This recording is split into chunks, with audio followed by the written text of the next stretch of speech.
Now, ang pangutana, sa panahon ni Apostol Pablo, naabay Roman Catholic Church? Wala pa'y Roman Catholic Church and so on.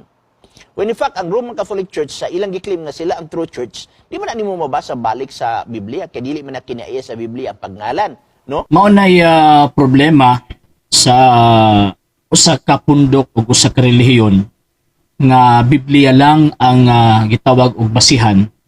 Mamahimo gyud nga kulang-kulang ang information nga ilahang tawag ining madawat. So ang punto ni pastor ingon pa niya sa panahon daw kuno ni Apostol Pablo is wala pay tawag ining simbahang Katolika.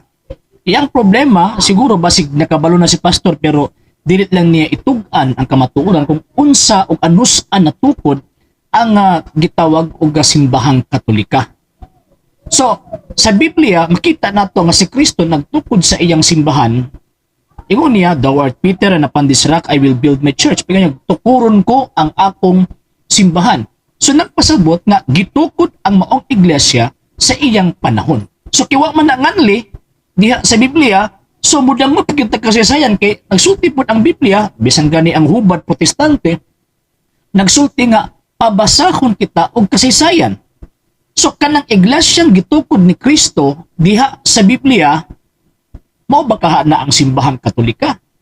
So ato ang tawag ining basahon ang usa sa mga kasaysayan nga gitawag og naghatag og preba og information mahitungod sa pundasyon sa Santa Iglesia Katolika Apostolika Romana.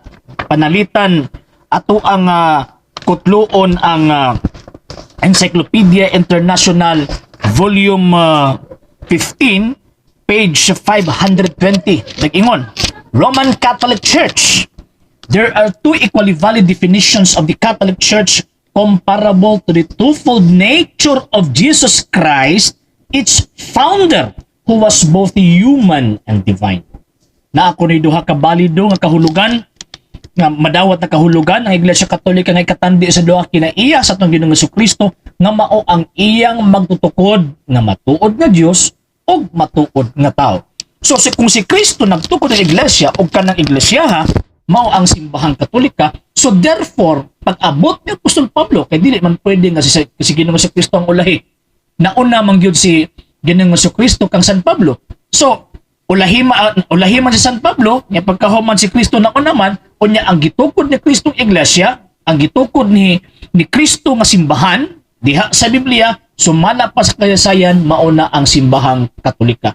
So bakak ang giingon ni pastor sa Seventh-day Adventist nga sa panahon ni San Pablo, wala pa Iglesia Katolika. Kay kana nga panahon, pag-convert ni Apostol Pablo, pag-convert nga nahimo siyang tawag ining Kristiyanos, ang pundok nga iyang gipasakupan mao ang Santa Iglesia Katolika Apostolika Romana. Kay gani usa sa mga kasaysayan nga mga libro nag-ingon kining A World in the Making World History. Nag-ingon, Saint Paul was born of Jewish parents but was a Roman citizen.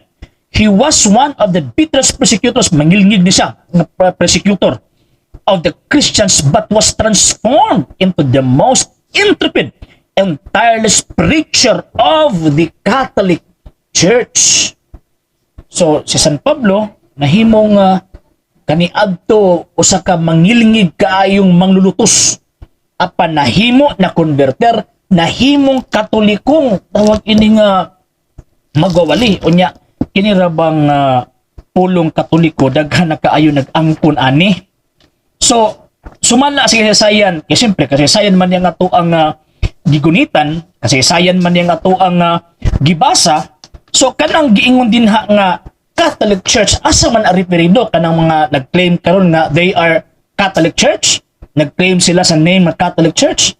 Grolier Encyclopedia Volume 6, Volume 6, page 106 nag-ingon, in its more limited sense, the term Catholic is applied in the body of Christians which throughout all ages has held to the faith of the Roman Catholic Church and acknowledged the supremacy of Peter as continually existent in the Bishop of Rome.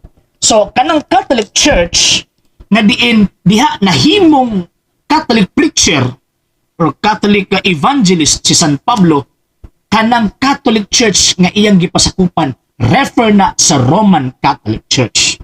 So katong gingon ni pastor nga sa panahon ni San Pablo wala pay simbahang Katolika, usa ka na kadakong bakak, usa ka na kadakong butbot. Kunya sa Biblia biya ang amahan sa bakak maubaya ang yawa. Pero di ko magtuo nga si pastor anak ni anang maong amahan sa bakak.